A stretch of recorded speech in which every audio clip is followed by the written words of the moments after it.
Présentation de la communauté des disciples du Christ vivant en ce jeudi de la 13e semaine du temps ordinaire, année liturgique A. Évangile de Jésus-Christ selon saint Matthieu, au chapitre 9, les versets 1 à 8.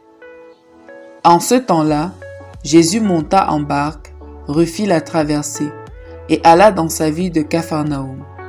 Et voici qu'on lui présenta un paralysé, couché sur une civière. Voyant leur foi, Jésus dit au paralysé, « Confiance, mon enfant, tes péchés sont pardonnés. » Et voici que certains parmi les scribes se disaient, « Celui-là blasphème. » Mais Jésus, connaissant leurs pensées, demanda, « Pourquoi avez-vous des pensées mauvaises? En effet, qu'est-ce qui est le plus facile? Dire, « Tes péchés sont pardonnés » ou bien dire, « Lève-toi et marche. » Eh bien, pour que vous sachiez que le Fils de l'homme a le pouvoir sur la terre de pardonner les péchés, Jésus s'adressa alors au paralysé. « Lève-toi, prends ta civière et rentre dans ta maison. » Il se leva et rentra dans sa maison. Voyant cela, les foules furent saisies de crainte et rendirent gloire à Dieu, qui a donné un tel pouvoir aux hommes.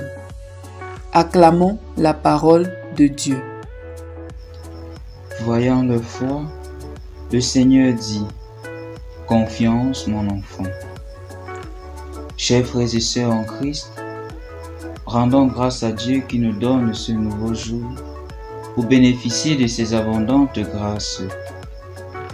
Rendons-lui d'autant plus grâce pour le don inestimable de son Fils Jésus-Christ, notre Seigneur, qui nous demande en ce jour d'avoir un peu plus confiance en lui que d'habitude. La vie chrétienne, nous le savons, est fondée sur la confiance que nous portons envers Dieu. Ainsi, le Christ nous encourage dans cette confiance que nous lui portons, nous demandant d'être fermes en cela. En fait, comme nous le constatons, les miracles que Dieu opère dans la vie de ceux qui viennent à lui, tels que nous les présentent les évangiles, sont essentiellement fondés sur la foi. Cette foi peut être celle de la personne qui a besoin du service ou celle de ses compagnons. Toujours est-il que le miracle repose sur la foi. Ce n'est pas au contraire la foi qui repose sur le miracle. Très souvent, nous partons de cette dernière alternative, c'est-à-dire que nous voulons voir le miracle pour croire. À ce titre, nous nous réclamons être, à tort, des Thomas, et pourtant nous n'en saisissons pas pleinement le sens. Ramant dans ce courant, nous sommes parfois instables. Nous cherchons des solutions ça et là, alors que nous avons juste besoin de faire entièrement confiance au Seigneur pour qu'il exauce tous les désirs de nos cœurs et aille même au-delà. C'est une telle confiance qui a permis à Abraham et aux paralytiques d'obtenir, en plus des besoins précis qui se faisaient ressentir, les surabondances du Seigneur. En nous encourageant donc à persévérer dans la foi, le Christ nous fait savoir que c'est à la mesure de notre foi que nous obtiendrons tout ce que nous voulons. Rappelons-nous quand il a dit que si nous avions de la foi comme une graine de moutarde, nous serions en mesure de déplacer des montagnes. La foi est ce sans quoi une quelconque relation ne peut avoir lieu.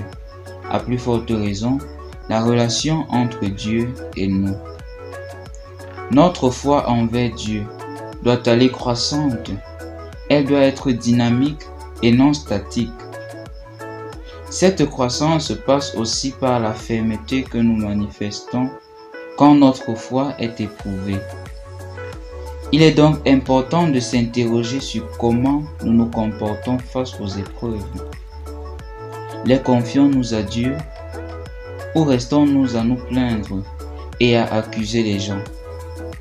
Prions.